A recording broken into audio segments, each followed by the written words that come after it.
Welcome to The Artist Remains. I'm curator and artist P.E. Pinkman. Today's guest is New Jersey-based artist Laura Lou Levy. As Laura said, I explore space in my drawings, negative space, how it pushes up against and how it reaches deep. Surface is important to me, and the calm shapes land and water make, the dark swell and curve of a mountain, the hard pull of shadow and stone, the distant undulation of a watery horizon, of a river's meandering sway. Hi, Laura. How are you? I So first, I wonder if you could just take a minute and introduce yourself and just talk a little bit about your work. Why do you keep doing it? And would you call your work abstract or, that kind of thing? so I've always drawn literally, like from the time I could hold a crayon, I'm sure. And I continued to draw and paint all through elementary and junior high and high school. And I showed my work even as a high schooler. I had collectors already actually in Lexington, Kentucky, Louisville, Wow. Kentucky. And then I went to college in Bloomington, Indiana at Indiana University and got a very traditional background there. Even though it was the 70s, I connected with a teacher, Bonnie Sklarski, who later became head of the department, who really taught very basic classical approaches. I mean, we made the little man with plasticine, we Oh, did wow. layers of the muscles. We drew all the layers of the muscles. We painted with underpainting technique. And that actually I refined when I studied my junior year, the entire year in Madrid. I went to an academy there in an old art academy there because I couldn't get into the Bellas Artes part of the university because it was crammed and jammed and I didn't want to be part of that. So I Right. learned to paint using medium that you mixed with 1 part linseed oil, 1 part Damar varnish, and 1 part terps. And they called it Belladura. And Hmm. I learned to do my layering and my glazing that way. Big fan of glazing. And then I So, traveled around Europe then and drew from all the masters and all of the museums that I went to and drew people on trains and mostly worked figuratively for many, many, many years. The nude or portraiture, whatever. That was what I was mostly interested in. And then honestly, I started working from nature directly probably over 40 years ago, maybe or okay. about 40 years ago. That ages me. Anyway, and yes, so I did kind of landscape-based work for a long, long time, but it became more and more abstracted. Just kind of that's just how it happened. I carried my materials with me and I worked directly from what I could see, usually in the moment, like hiking Right. with our kids. It was very gratifying to try new materials that way and to have no pressure. So that's how I discovered oil pastel because I had never used it. And a fellow artist challenged me. He said, "Show us what you Interesting. can do." Yeah. So I did. And I fell in love with it. Sitting on a mountaintop and often with my younger son, Eli, who also loved to draw and paint, we would draw while his brother and dad would hike across 5 peaks or something. So, and really, and I also got into charcoal. Well, got into charcoal very young, but I started working in charcoal also, especially around the time of a series I call the Red River Gorge series, which hiking with my late husband and kids sometimes, but often just with him in this beautiful part of Kentucky in the Daniel Boone Forest. Oh. That's just the rock formations are very sensuous and very beautiful and very mysterious. And so I did a lot of that and just Would you say, everything. Uh, let me just interrupt and say, would you say that it's interesting to hear that your background includes Kentucky and Indiana. Is that what you said? no, Indiana, I went to school there, but Right, yeah. right. So, would you say that those locations contributed to your what sounds like quite traditional approach when you started? Was there something in the Mm, background that made that the case, as opposed to, some people who just jump right in full feet into abstraction or something completely different? I think that the abstraction of landscape happened naturally for me. And I think that, I mean, Kentucky, I wasn't drawing as a kid. I wasn't going to Red River Gorge. I went as an adult. The abstraction came mostly because I had limited time. And then I also had materials I wasn't used to, or I don't know, it just happened. People sometimes can tell very easily, my landscapes, and then sometimes they can't. I haven't done any landscape work in a while. I Hmm. still identify with it a lot. In fact, at Open Studios recently, got a lot of good interest in some some paintings. But I still, even my more recent work, even the work like behind me from the Shadows series, is based on what I can see and what I Right. actually witness. And then the Cloud series is based on clouds that I can see. I take hundreds, if not thousands, of photographs. And I did a little bit of dangerous stuff at one point by taking pictures while I drove. Don't recommend. But sometimes the clouds change so quickly. And also They your do. perspective changes as you're driving and moving. And even we live on a lake now or near a lake, like a block up. And if I'm approaching the lake and I see a certain thing, if I can't get out of my car quick enough, it's gone. Yeah. So, yeah. Are you familiar with the Joni Mitchell song Clouds? It's an old one, Of but certain. course. Of And course. I yet, also if used to you sing her work. right, Yeah. if you listen to the lyrics of that, it's Yeah. exactly what she's talking about, both in nature and Yeah. in people, right? Yeah. That there's an ephemeral quality to what's Yes. going on outside. Yes. And I would say, and would love to hear your thoughts on, I think your work captures a lot of that ephemeral quality. Would Oh, you I say, appreciate that. I'm touched that you say that. That's I a mean, goal. would you say there's some truth to that? Because I, That's a I mean, goal. Yeah, yeah. that's a goal. Yeah. Because I don't ever look at your work and say, "Oh, here's somebody who's doing a, like photorealist or, outdoor realist picture." More, I look at your Right. work and I see someone who's trying to capture the essence of something. What So are it's the interesting essence you of said that clouds? because I am drawn to I love looking at clouds and I think about and I see work by artists who paint beautiful, strictly representational Right. clouds that have some feeling. But once I'm capable of it. I've got the rendering The skill skills. set, yeah. I've got the skill set, but it doesn't fulfill me to do Mhm. that. I remember I did my master's at Pratt. I did my MFA at Pratt Institute in Brooklyn. And one of my professors, he was my thesis advisor, Richard Bove. I was raving about some painting I'd seen at, what's it, the National Academy? What is it up on the East Side? Whatever it is, it's a school and an academy and a Oh, I'm not gallery. sure. Anyway, very traditional, super duper duper duper high end, traditional. And there was a painting someone had done that was highly rendered, highly finished, very polished. And I was talking to him about it, and he goes, "You can do that. Why do you want to do that? You don't need to do that. You're not doing that." And I thought, you know what? He's right. I can There do you that. go. Do I need to do that? I don't need to do it. There's nothing satisfying in it for me. I Right. guess maybe, when I was younger, maybe, but much younger. So now with clouds, I'm also embellishing them with all these dots sometimes. So that's from my work as a Wall Street Journal illustrator, which I haven't told our audience about. So that was my job for 36 years. I was a head cut illustrator at the Wall Street Journal. And Well, so I drew dots for many years, and it was mostly people, but sometimes it was bugs or coffee makers or bombers or shoes or scenes or animals, so many things. So right. that was an incredible job for an artist to get paid to draw pictures. And I was able to do it part-time and be in my studio part-time. And then when I had kids, I was able to do the job and then be with my kids part-time.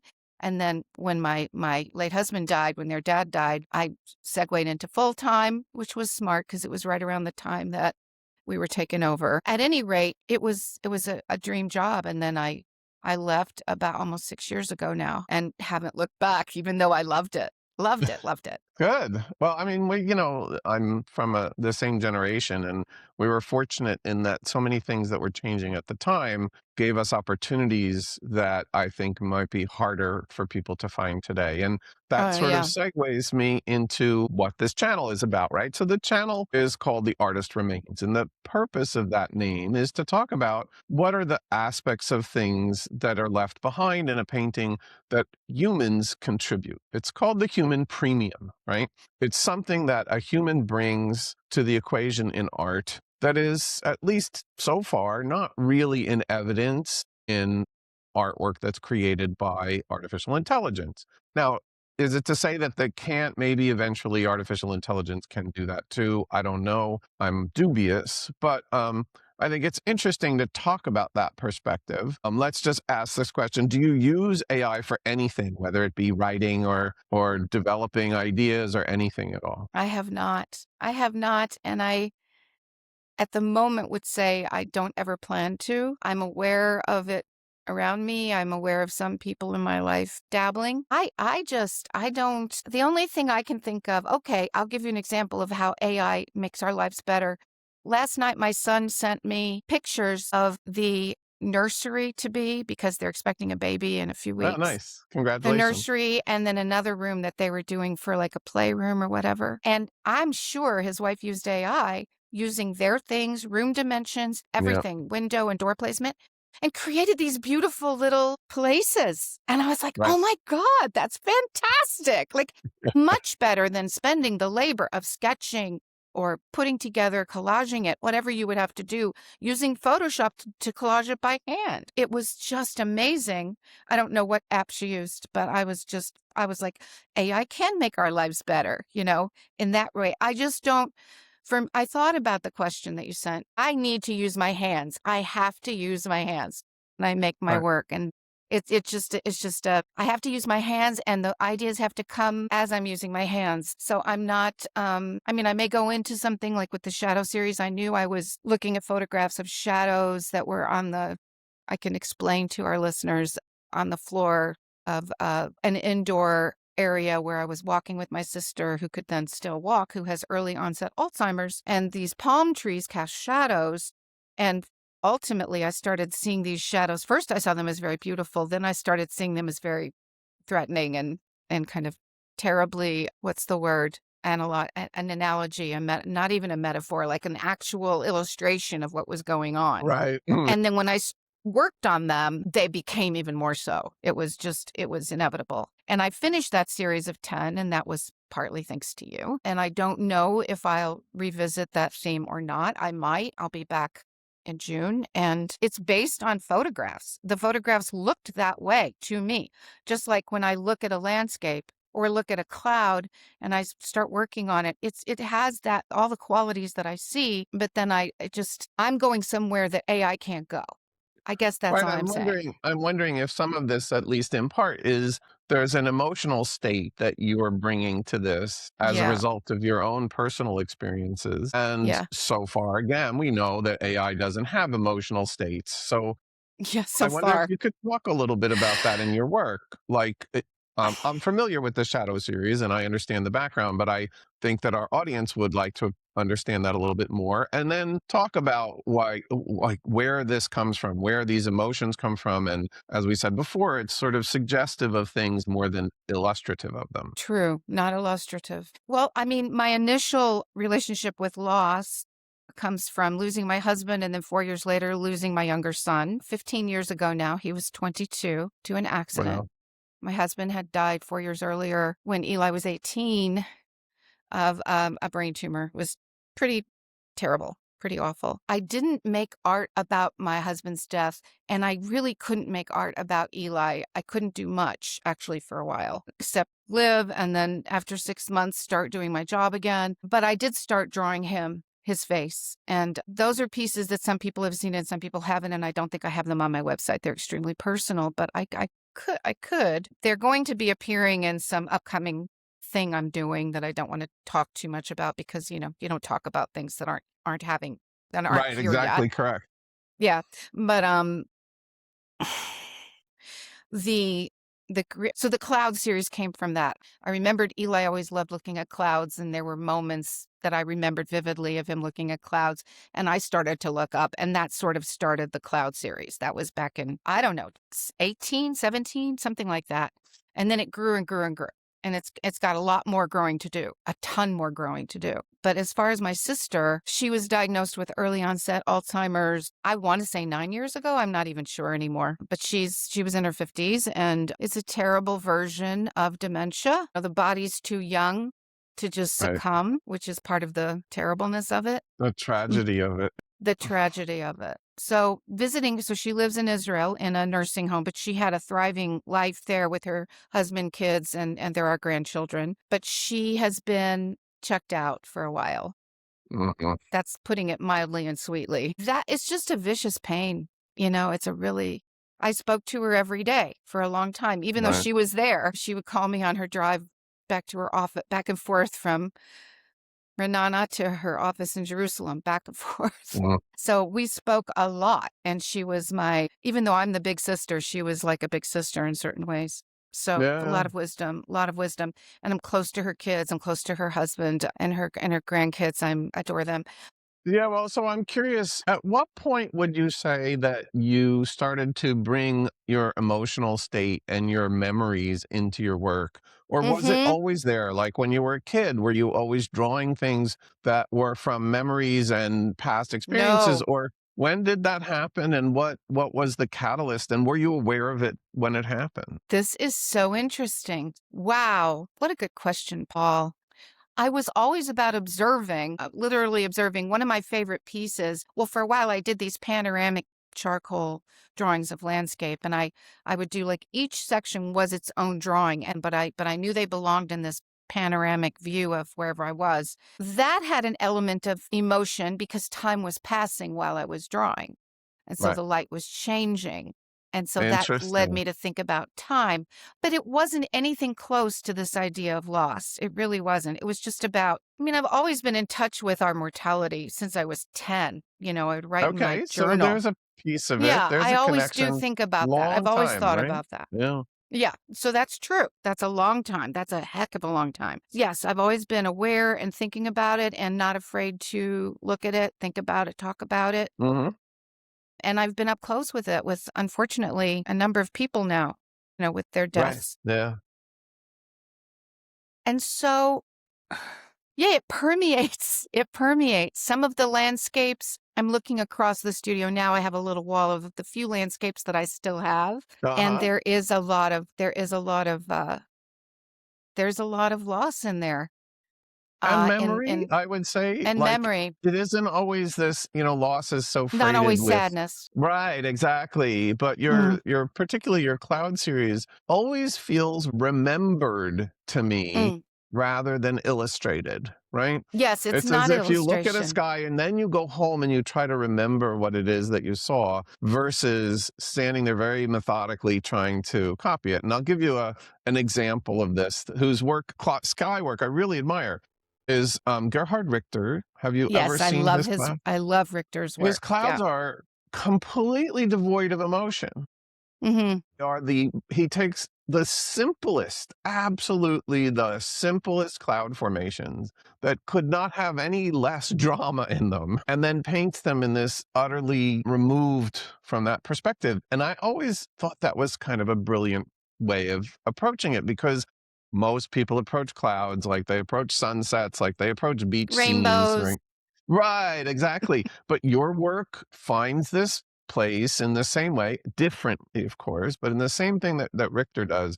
They don't feel attached to nostalgia or Right. to romanticism in that sense. They feel attached to memory. Does that make sense to you? I like it. And when I'm doing them, I really am just diving in, just Right. going there. And Yeah, more talk about your recently, process a yeah, little bit. Tell us okay. about how you approach a painting or drawing. Like, how do you start it? Okay. Well, let's see. I come from a really traditional background, so I always start it all over. If it's a figure, you start with vine charcoal, you do the whole thing, and then you go Uh, in there with detail. You get the lights, the darks, the this, that. With a landscape, I don't know. I was never trained to do that, but I just found my darks. I just found the feeling of the place, the composition of the place. I didn't have a strong thinking about it. But with the clouds, blue, I just have to say the word blue. I don't know why, but these intense blues, I'm just very drawn to them. And whenever I see them in anyone's work, I'm drawn to that work because of the color, the intensity, the fact that it can be very, very deep and it can feel literally like you could keep going right. really appeals to me. And at the same time, I do admire the fluffy clouds that I see some people painting. Of What's his course. name? Peter Rue? He's someone Uh-huh, that yeah. I follow. He does very realistic and they're very masterful, but he does different things with them sometimes, but he's so skilled. He's so skilled. That's not what I want to do, but I like looking at that, but it's not my process. So literally covering starting with blue, like either paint or oil stick, which I like better than oil pastel because oil pastel does not dry except after, like, Right. I don't know how many years. This seems Just like 100 years. 100 years. I found that out the very hard way. Well, yeah. And then but then leaving if I'm doing something with clouds, I'm leaving space for that. I'm leaving space for that. I am working from photographs that I've taken. Mhm. So I Okay. am working from photographs of things I actually saw. And the shapes you find are you couldn't make them up. AI Right. couldn't make them up. AI couldn't make them up. Nature did it. And then of course getting to see it and getting that second that it's the millisecond that it's available. When you create a series of work, so the Shadow series had a very specific basis for being. It Yeah. fulfilled that and you moved on. The Sky Yeah. series seems to be one that's gone on for a very long time It's gonna now. keep go it's got more to do. It's got a lot Right. more to do. Yeah. So what are your thoughts about why you choose to work in these series? And is it because you're attracted to that particular subject matter, or you find that there's a place there where you feel particularly attached to the process, or like what is motivating you to stay in those places? So interesting. I mean, one answer is that I have a vision that I'm trying to fulfill.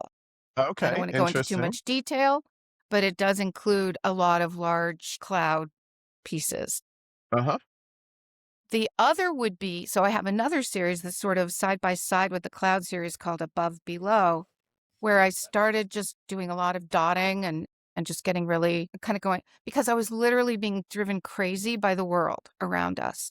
And it was Okay. the only literally the only way I could stay calm. And it came naturally because 36 years of dotting. Oh So I yeah, of found course. myself dotting, drawing dots on these what were going to be large cloud images. There were Right. the makings of clouds were there, and I just went into them and just I don't know what to call it. I don't want to call it therapeutic because that makes it sound very dull. Just it saved me. It Yeah. saves me. So sometimes when I can't think straight, I get into this and I flinch a little when I say this. I don't want it to be decorative, but I Uh-huh. am sort of being embellishy, with the images that's very whimsical sometimes what starts to happen.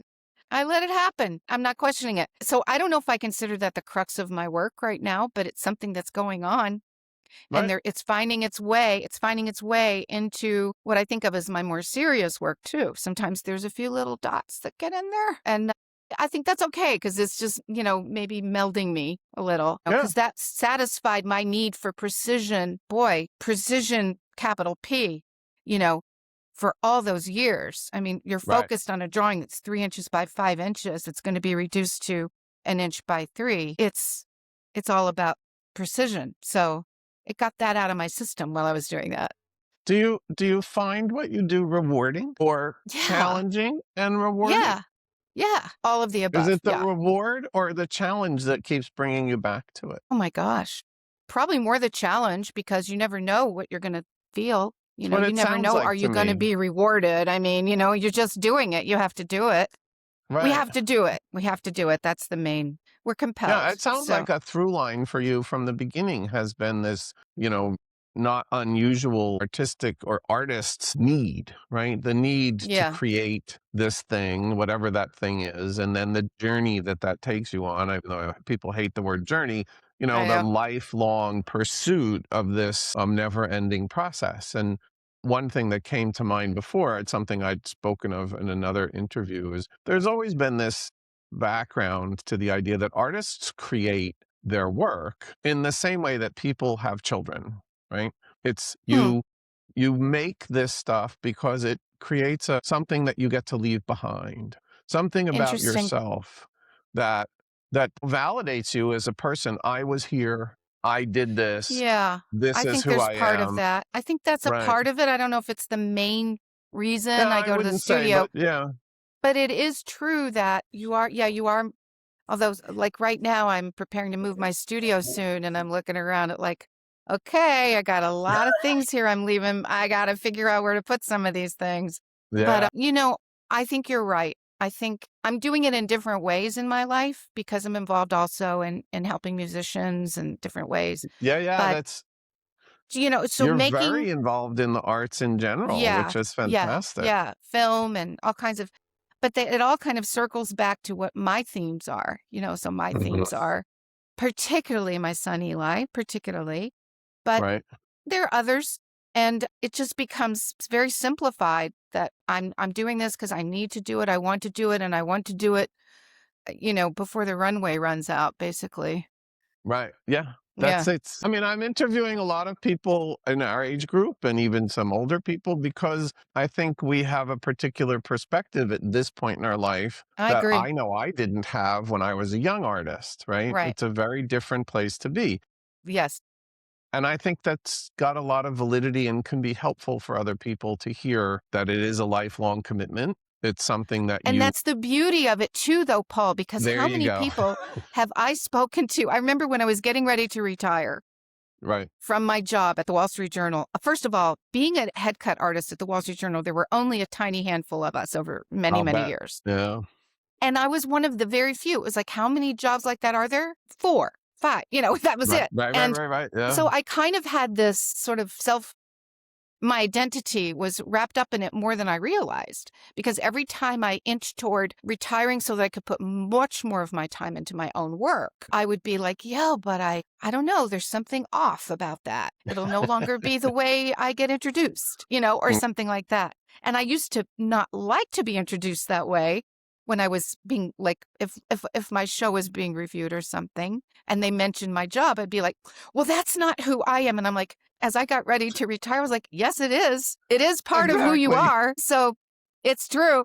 Anyway, I met so many wonderful people. I did so many wonderful pieces. If I weren't an artist, if I weren't a painter, I'd still be doing it. I'd absolutely still be doing it, even though it's Mm, dwindling. The journal has changed a lot. However, the people I met along the way who were, I can't retire. What would I do with myself? I'm like, right. are you kidding me? Are you joking? Are you serious? You can't think of anything to do. I don't have time in my life to I know. do the things I want to do. I don't have time to do them all. Yeah. It reminds me of when I was a freshman in college. I went to Indiana University in Bloomington, and they had a brand new library. The school Hmm. library was brand new. It was lauded for its architecture, etc. And I vividly remember going to that library and I loved libraries. And in high school, I spent a lot of time at the University of Kentucky library, particularly the Right. Fine Arts Library, just because I liked being in that milieu. I liked being around the people, and I was really ready to be out of high school. Anyway, and I went into this library, and I remember bursting into tears because I knew I would not live long enough to read all of the books There you that I go. wanted to read. And that was very, sobering. It's So I was it's humbling. 17, Yeah. Exactly. Yeah, It's yeah. And as and we not live only has longer, gotten more books are written. You right. can't ever keep up. You What can't I was ever going to keep say up is it's gotten exponentially more difficult because between exponentially. what's the numbers of people on the planet and the number of people writing, and oh, it's just unbelievable now. Exactly true. So, do you think you will ever interact with artificial intelligence directly? Are you afraid of it? Are you concerned about it at all, or do you just sort of not really think about it? No, I think about it. I think I am afraid of it. Okay, I don't think we are able to control it the way we think we can. And I think that sure, it's I going agree with going to you. control us. Right.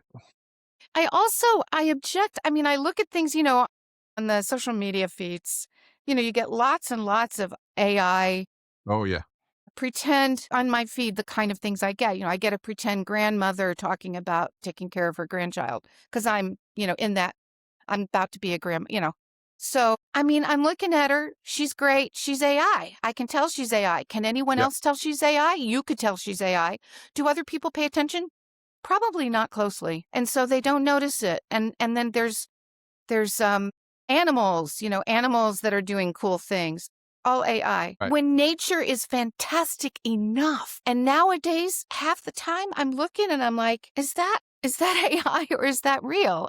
Yeah. And it's usually AI. And nature blows my mind, as it should, everyone's, but it's like being cheated of its moment because AI is just superseding and people are lazy, Mm-hmm. especially, this era that we're in. that Yeah. continues to talk about exponential. It just makes people dumber and dumber and dumber. I think one of the things that's important here, and maybe one of the key elements of the human premium in art, AI, everything AI does, in my opinion, and again, this is to date, maybe in the future it'll change, is just a little too perfect. Well, very, yeah. And everything, Even a person with wrinkles is too perfect, is what I'm right. saying. Yeah, yeah, yeah. And everything an artist does is never quite perfect, And that's right? the beauty. That's the And that's perfection the of it. beauty of it, exactly. And I would That's say right. that's the element, one of the aspects of the element of the human premium. As artists, we bring imperfection in a way that talks about who we are and talks to our audience about who they are underneath the veneer, right? The veneer of I'm all this and I'm all that is an imperfect being who is trying to get through a challenging existence the best way they know how, right? True. Right? And any kind of image you want to make, painting, sculpture, whatever it is never going to live up to what you have in your mind. So That is correct. that's another added component that I don't think AI is aware of for itself. Right. Like, I oh, I agreed. missed the mark on that. Right, I agreed 100%. Yep. All right, well, we're gonna, wrap up. I just wanted to ask, you mentioned it briefly before, you do a lot of different things. Can you tell us just a couple of the things you have coming up? It doesn't have to be your own work, but music Hmm. stuff, film things, just so we know what you're doing. Yeah. So, well, I work closely with, well, I have two things coming up, but this is like one of them's very tied to me and my interests, and one of them's Mhm. a little more adjacent. So, first of all, there's a concert coming up in Jerusalem at the end of June that's in honor in memory of Eli by this Hasadna Conservatory of Music. That's kids all through up to high school age, phenomenal musicians, and it's all their wind ensembles. We do it Great. at Jerusalem Symphony Hall, and we started it last year, and I decided as long as I'm able to keep doing it, I'm gonna keep doing it. And these musicians, these kids and adults, the staff are absolutely unbelievable, and I just am really looking forward to it. So I'm gonna be going there, and they always dedicate something to Eli, so I'll post about that. The second thing is Ethel, the string quartet Ethel, Ethel. Mhm. I had commissioned them to make music in memory of Eli, something about Eli. I didn't know how, just attached to Eli's name is how I thought of it when I woke up on the 10th anniversary of his death and realized I hadn't done enough things, really, hadn't done that much. And so a year later, they each wanted to write a movement of a suite. And then years after that, we recorded it. All right. And so we have an album.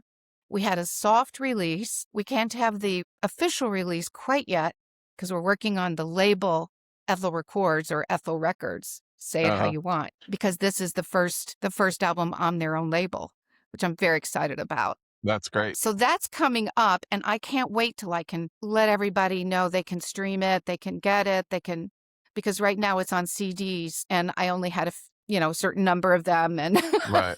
you know, Yeah.